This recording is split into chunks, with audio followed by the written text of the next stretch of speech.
तो आज की जो कहानी है वो मेरे लाइफ की सबसे पहली घोस्ट एक्सपीरियंस की कहानी है। आप लोग चाहे तो कान में हेडफोन लगा के सुन सकते हो ज़्यादा एक्सपीरियंस के लिए। देखो, वीडियो के अंदर मैं जो है बहुत ज़्यादा नेचुरल टोन में बात करने की कोशिश करूंगी, बट फिर भी अगर कुछ गलत हो जाए तो कमेंट सेक्शन ओपन है, आप लोग गलती बता सकते हो।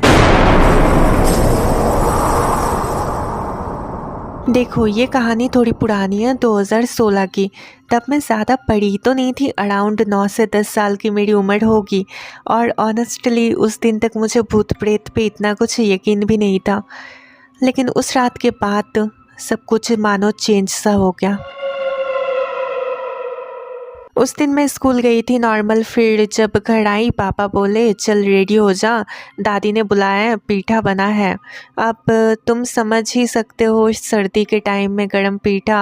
मैं तुरंत रेडी हो गई। जो वेस्ट बंगाल से, उनको पीठा का मतलब पता होगा। फिर हमारी जर्नी यहाँ से आगे बढ़ती है।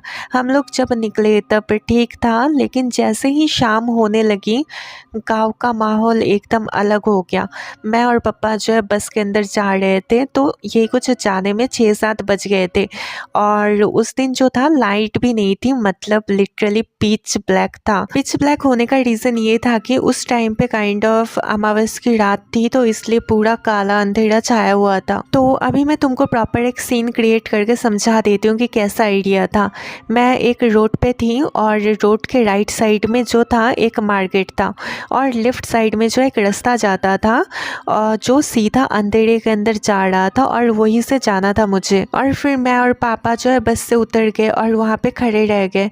फिर मेरे पापा ने बोला कि तू इधर इंतज़ार कर, मैंने चाचा को कॉल कर दिया, वो थोड़ी देर में तुझे लेने आ जाएंगे, क्योंकि उन्हें नेक्स्ट डे सुबह जल्दी काम पर जाना था, इसलिए वो चले गए। और फिर मैं उस सुनसान बाजार के अंदर अकेली खड़ी रह गई। और पहले के 5-10 मिनट तो सब कुछ ठीक था, फिर थोड़ा सा अजीब फील आने लगा था, जैसे कि मुझे कोई देख रहा हो। सच बताऊं, एक बार मुझे लगा सामने अंधेरे में कोई तो खड़ा है, लेकिन मेरे पलके झपकाते ही वो सामने से गायब हो गया। मतलब मानो कि वो वहाँ पे है ही नहीं, जस्ट गायब हो गया। और फिर उसके बाद मुझे जो और अच्छा नहीं लग रहा था, क्योंकि चाचा भी नहीं आ रहे थे, तो इसलिए मैं जो उस पतली सी गली के अंदर घुस गई, जो एकदम सुनसान सन्नाटा हुआ था, क्योंकि ठंडी का दिन था तो कोहरा से भरा हुआ था। और वहाँ से मुझे 200-250 मीटर चल के आगे जाना था, तभी जाके मेरा दादी का घर आता। और फिर मैं उस रोड के अंदर जाते जाते यही कुछ 150 से 200 मीटर अंदर घुस गई, और उसके लेफ्ट साइड में जो एक कब्रिस्तान गिरता था। मतलब सिनेरियो समझो, यहाँ पे सेंटर से एक पतला सा रोड जाता है, उसके लेफ्ट साइड में कब्रिस्तान है, और उसके एग्जैक्टली राइट साइड में ही मेरे दादी का घर है। और उस कब्रिस्तान पे पता नहीं एक नया नवेला कब्र भी खुदा था, उस रात को अंधेरे में चमक रहा था। तो मैं ये देख के फटाक से दादी के घर के अंदर घुस गई। मैं कब्रिस्तान के वहाँ पे देखना तो नहीं चाहती थी, बट मेरी आंख जा ही रही थी अपने आप, पता नहीं कैसे। और मैं दादी के घर के अंदर घुसने के साथ साथ दादी को जो है फटाक से गले लगा ली, क्योंकि मुझे डर लग गया था। बट दादी ने बोला कि कुछ नहीं होता, ये सब जस्ट मन का बहम है। फिर दादी ने जो पीठा बनाया था वो मैंने खाया, एकदम मस्त गरम गरम पीठा, वो भी ठंडियों के दिन में, कितना मज़ा आता है। और उसके बाद टाइम आता है सोने का। तो मैं जो है बच्ची थी, इसलिए मैं जो है मोबाइल देखना पसंद करती थी, और मेरे चाची के पास मोबाइल था, तो इसलिए मैं जो है चाची के साथ सोने वाली थी। लेकिन सोने से पहले मुझे जो है वॉशरूम जाना था। और मुझे पता नहीं है कि आप लोगों को पता होगा कि नहीं, बट 2016-17 के टाइम पे गांव के वहाँ पे जो मतलब घर वगैरह थे वो उतने पक्के नहीं थे, कच्चे कच्चे घर थे। तो मेरे दादी के घर के वहाँ पे जो वॉशरूम था वो भी बहुत ज़्यादा टूटा फूटा था, उतना कुछ अच्छा नहीं था, एकदम मतलब कैसे बोलूँ, कच्चा था। तो मुझे डर लग रहा था, इसलिए मैं जो है चाची का एक लौता फ़ोन लेके गई थी फ्लैश लाइट यूज़ करने के लिए। और जब मैं अपना काम कर ही रही होती हूँ कि तब उसी टाइम पे मेरे कंधे के पीछे से एक ठंडी सी हवा की लहर जाती है, जो इतनी ठंडी थी कि मेरे बॉडी के पूरे रोंगटे खड़े कर देती है, जिसके चक्कर में मेरी इतनी फटती है कि मैं दौड़ के सीधा बिस्तर के अंदर घुस जाती हूँ। और इसके बाद शुरू होती है वो अमावस की काली रात, जिसके बारे में अगर मैं अभी भी सोचती हूँ तो मेरे रोंगटे खड़े हो जाते हैं। क्योंकि मैं स्टार्टिंग में जो बताई थी कि मेरी जो चाची थी उसके साथ मैं इसलिए सो रही थी क्योंकि उनके पास मोबाइल था, और 2016 के अंदर हर घर में स्मार्टफोन नहीं मिलता था, तो इसके चक्कर में मैं चाची के साथ सो गई थी। और फिर मैं मोबाइल देखना स्टार्ट करती थी। उस टाइम पे ज़्यादा कुछ गेम अवेलेबल तो नहीं नहीं थे, but candy crush, temple run, subway surfers ये सारे गेम मैं खेल रही थी। और फिर खेलते खेलते रात के जो है 12:33 हो गए थे। तो मैं जो है सोचती हूँ कि चलो अभी सो जाते, क्योंकि मोबाइल का चार्ज भी ऑलमोस्ट 5% हो गया था, क्योंकि अगर गलती से चाची उठ जाती तो मुझे बहुत ज़्यादा गालियाँ पड़ सकती थी। इसलिए मैं जो मोबाइल रखने ही वाली थी, लेकिन उस टाइम पे मुझे जो है बहुत दूर से जो है एक हल्की सी आवाज़ आती है, जिसको मैं इग्नोर तो करना चाहती थी स्टार्टिंग में, बट वो आवाज़ धीरे धीरे धीरे धीरे पड़ना स्टार्ट हो जाती है। और वो आवाज़ उसी रास्ते से आ रही थी जिस रास्ते से मैं जो अपने दादी के घर आई थी, जो मैं स्टार्टिंग में बताई थी। और इसके बाद जो है आप लोग पहले सिनेरियो समझ जाओ, नहीं तो आगे की कहानी नहीं समझ पाओगे। तो मैं जिस रोड से आई थी वो रोड ऑलमोस्ट 500 मीटर लंबा है, और रोड के एंड में जो है बहुत बड़ा चाय पत्ती का बागान है, और वहाँ पे एक मंदिर भी है जहाँ पे मतलब आदिवासी लोग जो पूजा करते हैं। वहाँ पे ह्यूमन स्कल वगैरह टंगे हुए थे। इसके बारे में आगे बात करेंगे। तो मेरे चाची का जो घर का मुंह था वो एकदम रोड के ऑपोजिट साइड में था। मतलब मेरे चाची के घर का जो बैक था वहाँ से जो है रोड मतलब नहीं दिखता था। मेरे चाची के घर के बैक के साइड में रोड था, और उसके ऑपोजिट साइड में जो है चाची के घर का मुंह था, और चाची के घर के पीछे ही वो रोड था जिस रोड से मैं आई थी, और उस रोड के साइड में ही कब्रिस्तान था एकदम साइड टू साइड। और उसके बाद जो आवाज़ थी वो धीरे धीरे बढ़ने लगी थी, और वो आवाज़ पहले तो मुझे नॉर्मल लगी थी, लेकिन वो आवाज़ जब धीरे धीरे बढ़ना स्टार्ट की मेरी पूरी बॉडी जमने लग गई। मतलब मेरी पूरी बॉडी ठंडी हो गई, लेकिन फिर भी पसीना निकल रहा है। मतलब समझ रहे हो ना, मतलब मेरी बॉडी एकदम बर्फ़ की तरह जम चुकी है, लेकिन बॉडी से फिर भी पसीना निकले जा रहा है। और मेरी हार्ट भी बहुत ज़्यादा तेज़ हो गई थी, क्योंकि वो जो आवाज़ थी वो बहुत बड़े बड़े घुंघरूओं की आवाज़ थी जो धीरे धीरे पड़ना स्टार्ट हो रही थी।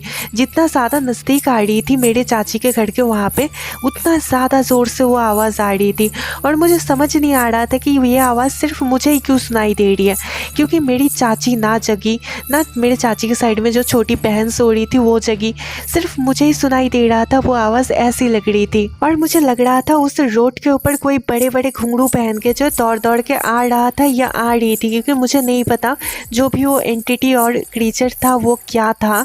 बट वो दौड़ दौड़ के जब मेरे घर के एकदम नज़दीक आ गई, तो मेरे घर के साइड से जो टिन का दीवार था, मतलब रोड के साइड में जो टिन का दीवार था, उसके अंदर बहुत ज़्यादा सफ़ेद रोशनी घुसने लगी थी। और पता नहीं वो बहुत ज़्यादा रोशनी जो थी इतना ज़्यादा अट्रैक्टिव थी, मुझे खींचना स्टार्ट कर दे रही थी। मैं बिस्तर से उठी, और उठने के बाद जो उस रोशनी की तरफ जाने लगी थी। मैं जो उस रोशनी को देखने ही वाली थी टिन के छत से कि उसी टाइम पे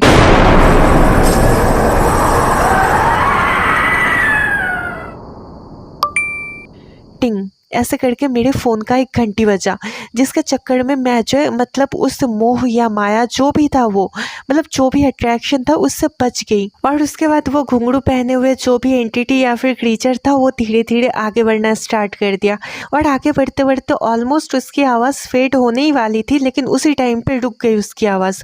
और उसके बाद 2 से 3 मिनट बाद वो आवाज़ धीरे धीरे वापस आई, लेकिन फेड हो गई आने के बाद। मतलब वो जो है क्रॉस करके चला गया वो चाय पत्ती बागान। और उसके बाद मेरे कानों से जब वो आवाज़ एकदम दूर चली गई, एकदम फेड हो गई, एकदम गायब हो गई, तो फाइनली मैं जो अपने बॉडी को मूव कर पा रही थी, तो इसलिए मैं फटाक से जाके चद्दर ओढ़ ली। और ओढ़ने के बाद जो मैं सोने की बहुत कोशिश करने लगी। पता नहीं 2, 3, 4 घंटे कितना गुजर गया। फिर मैं मोबाइल का लॉक खोल कर जब टाइम चेक की तो देखी 2 बज रहे थे। मतलब मुझे कुछ समझ ही नहीं आ रहा था, क्योंकि मुझे लग रहा था कि मैं बस 10 मिनट से सोने की कोशिश कर रही हूँ, बट टाइम देख के लगा कि एग्जैक्टली 2 बज गए। इतना ज़्यादा टाइम डिफरेंस कैसे हो सकता है, मुझे समझ ही नहीं आ रहा था। और उसके बाद एक और सस्पिशियस चीज़ होता है कि मैं जब आंखें बंद की मोबाइल को रख के, तो बंद करने के साथ साथ मैं सो गई। मतलब होता है ना कि जब आप लोग सोने की कोशिश करते हो तो आप लोगों को समझ में आता है कि हाँ हम सो रहे हैं, बट मुझे सोने की जो फीलिंग होती है वो फीलिंग आई ही नहीं। जस्ट मैं आंख बंद की और सीरियसली मैं डेड साइलेंट हो गई, एकदम सो गई। फिर मुझे पता नहीं कि उस रात को और क्या हुआ, क्योंकि उसके नेक्स्ट डे सीधा 12 बजे मेरी आँख खुलती है।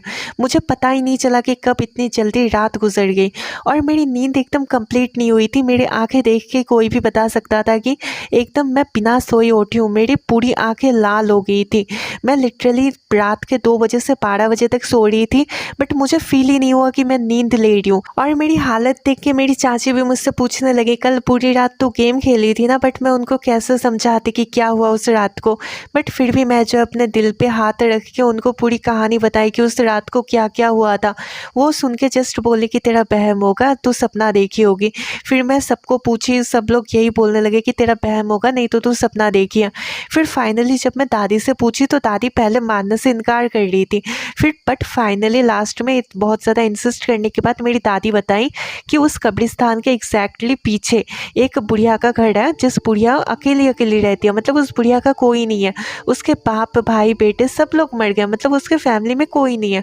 और वो बुढ़िया क्लेम करती है कि उसे जो है भूत वगैरह दिखाई देते हैं, बट कोई यकीन नहीं करता क्योंकि वो दिमाग से थोड़ी सी पैदल है, मतलब थोड़ी सी पागल किस्म की लड़की क्या बोल रही हूँ, बुढ़ी है। हाँ, तो इसलिए मतलब उसके ऊपर कोई ट्रस्ट वगैरह नहीं करता, बट वो बोलती है कि वो देखती है। तो इसलिए मैं जो है मतलब एक क्यूरियोसिटी के मारे उनसे पूछना तो चाहती थी, बट मुझे बहुत ज़्यादा डर लग रहा था, इसलिए मैं जो है किसी से कुछ नहीं पूछी। फिर मैं सीधा मम्मी पापा को कॉल लगाई और वो लोग शाम तक आके मुझे लेके चले गए। और घर जाने के बाद मुझे इतना खतरनाक बुखार आया कि मैं क्या बताऊँ। मेरे लाइफ में इतना खतरनाक बुखार कभी नहीं आया था। मुझे बहुत ज़्यादा बुखार आया था, मतलब मैं बिस्तर से चल तक नहीं पा रही थी, उठ तक नहीं पा रही थी। और फिर ये सब देख के फाइनली मेरे मम्मी पापा ने जो है डिसाइड कर लिया कि कोई तो एक पंडित को बुलाएंगे और पूरे घर को जो है प्यूरीफाई करेंगे। तो एक पंडित आया और हमारे घर पे जो है हवन वगैरह किया, मुझे जो है तावीज़ वगैरह पढ़ाया गया और मुझे जो पूरा शुद्धिकरण किया गया, जिससे कि मैं एकदम प्यूरीफाई हो जाऊँ। और उसके बाद धीरे धीरे मेरी हालत जो है एकदम स्टेबल होने लगी थी और यही कुछ 1-2 हफ्ते के बाद मैं प्रॉपरली जो है रिकवर हो चुकी थी। और उसके बाद मेरे चाचा ने जो है मुझे कॉल किया था और कॉल करके बताया था कि उस दिन रात को, अमावस की जो रात थी, उस रात को उस गाँव से जो एक बच्चा गायब हो गया था और उसकी जो लाश थी, मतलब जो डेड बॉडी थी, वो कंकाल के हालत में उस वाले मंदिर पे मिली थी जिसके मंदिर की पूजा करते थे वो आदिवासी लोग। तो अभी मुझे जो है बैक स्टोरी जानना था, इसलिए मैं हिम्मत करके वापस उस गाँव के अंदर गई जहाँ पे मुझे जाना बिल्कुल नहीं चाहिए था। बट इस बार मैं जो सुबह के टाइम पे गई थी क्योंकि मुझे रात के टाइम में बिल्कुल नहीं जाना था, क्योंकि उस रात को जो हुआ था वो रात तो मैं कभी भूल ही नहीं सकती थी। बट अभी बैक स्टोरी जानना था तो मुझे जाना पड़ा और जाने के बाद मैं सीधा उस बुढ़िया के पास गई। जो बुढ़िया वो छोटे से घर के अंदर, बहुत टूटा फूटा सा घर था, वहाँ पे वो अकेली रहती थी। और जाने के साथ साथ वो बुढ़िया जो है मेरे आँखों में आँख डाल के देखी, फिर मेरा नाम बोली। अब बहुत सस्पिशियस सी बात थी कि उनको मेरा नाम कैसे पता चला था। मैं तब इग्नोर करती, सोची कि शायद किसी से पता चला होगा, यहाँ पे गाँव के अंदर ही तो रहती है। और उसके बाद जो वो बुढ़िया से मैं पूछने ही वाली थी, लेकिन उससे पहले वो मुझे बोलता है, मैं जानता हूँ कि तू ये मेरे पास क्यों करने आई है, मैं ये भी जानता हूँ कि तेरे साथ क्या क्या हुआ है, लेकिन अगर तुझे ये सारी चीज़ें जाननी है तो अभी नहीं, तुझे रात को आना पड़ेगा मेरे पास। ये सुन के मेरी फट गई थी क्योंकि रात को तो मुझे जाना ही नहीं था यहाँ पे, और उसके ऊपर मेरी एज भी बहुत ज़्यादा कम थी। तो मैं इंसिस्ट करने लगी कि रात को तो नहीं हो पाएगा, शाम को कर लो, मैं रात को आ ही नहीं सकती, मैं बच्ची हूँ। उसके ऊपर जो है मुझे बहुत डर भी लगता है। तो फाइनली वो अपना दिल सॉफ्ट कर लेती है और मान जाती है। और उसके बाद मैं जो शाम के टाइम पे जाती हूँ और जाने के टाइम पे बहुत सारी अजीबोगरीब चीज़ें दिखती तो है, क्योंकि उसका घर एकदम कब्रिस्तान के पीछे था और उसके घर पे जाने का 2 रूट थे। एक रूट जो है बहुत लंबा चौड़ा था, घूम के जाना पड़ता, क्योंकि उसके घर के आसपास जो है सिर्फ जंगल ही जंगल थे और उसके घर के सामने कब्रिस्तान था। तो कब्रिस्तान को पार करके मैं किसी तरह डरते डरते उसके घर के अंदर घुस गई और घुसने के बाद वो मुझे अपनी कहानी सुनाना स्टार्ट करती है। और फिर वो बोलना स्टार्ट करती है कि मेरे साथ उस रात को जो हुआ था उसने भी देखी थी, लेकिन वो किसी को बताई नहीं क्योंकि उसके बातों पे कोई यकीन ही नहीं करता था उस गाँव में। फिर वो बताना स्टार्ट की कि क्या हुआ था असल में उस रात को। उस रात को जो एक एंटिटी जो दिखने में बहुत ज़्यादा भद्दा था, बहुत ज़्यादा खतरनाक दिखता था, वो उस घर के पीछे से गया था और वो हर अमावस की रात को जो एक बच्चे को लेने की कोशिश करता है।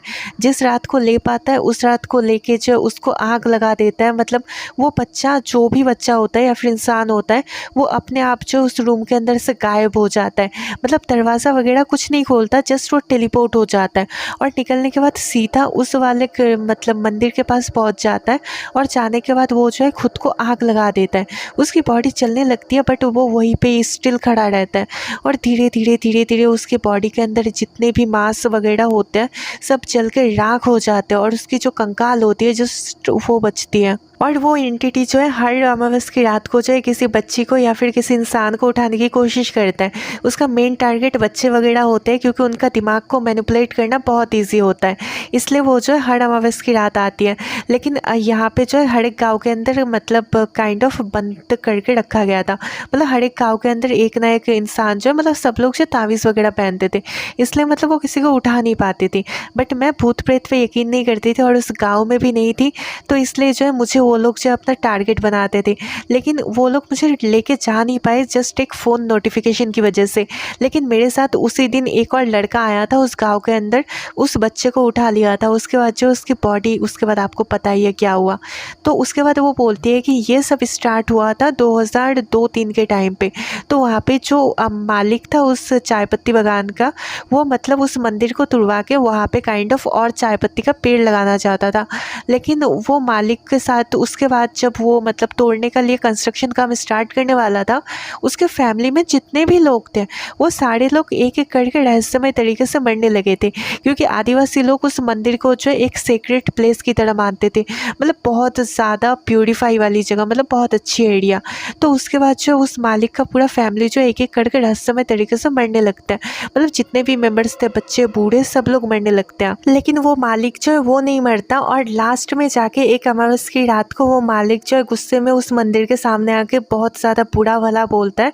तो उसके बाद उसके नेक्स्ट डे जो है उसकी जो बॉडी होती है वो जली हुई थी, मतलब उसके बॉडी में जितने भी मांस वगैरह थे वो जल के राख हो गए थे, और उसका जो कंकाल था वो उस मंदिर में झुला हुआ था। और ये कांड होने के बाद जो हर अमावस की रात को उस गाँव से एक बच्चा गायब होने लगा था, और उसके नेक्स्ट डे उसका जो कंकाल होता था वो उसी मंदिर के ऊपर झुला हुआ मिल रहा था।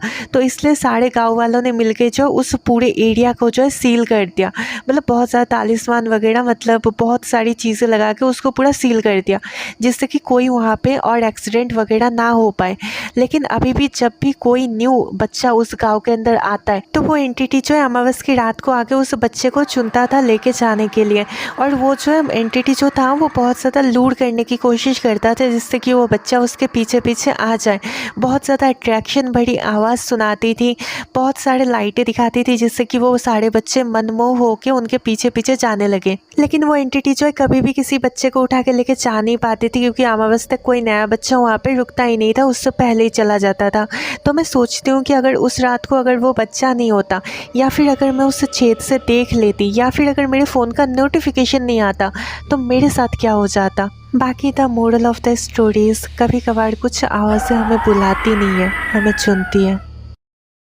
तो फाइनली वीडियो ख़त्म हो चुकी है। बाकी आपको वीडियो कैसा लगा वो कमेंट में बताना, और साथ ही में मेरे वीडियो पे लाइक कर देना। 50 लाइक का टारगेट है, क्योंकि मेरे चैनल का फर्स्ट वीडियो तो कर देना। और बाकी अगर आप लोग चाहते हो कि मैं आपके कहानी के ऊपर भी एक स्टोरी बना के यूट्यूब पे अपलोड करूँ, तो आप लोग जो मुझे इस इंस्टाग्राम पर DM कर सकते हो, जिसका लिंक पिन कमेंट में होगा। और क्या आप लोग चाहते हो कि मैं अपने लाइफ का हॉरर एक्सपीरियंस का पार्ट 2 अपलोड करूँ, तो आप लोग जो मुझे कमेंट में बताना, ठीक है। तो बाय बाय।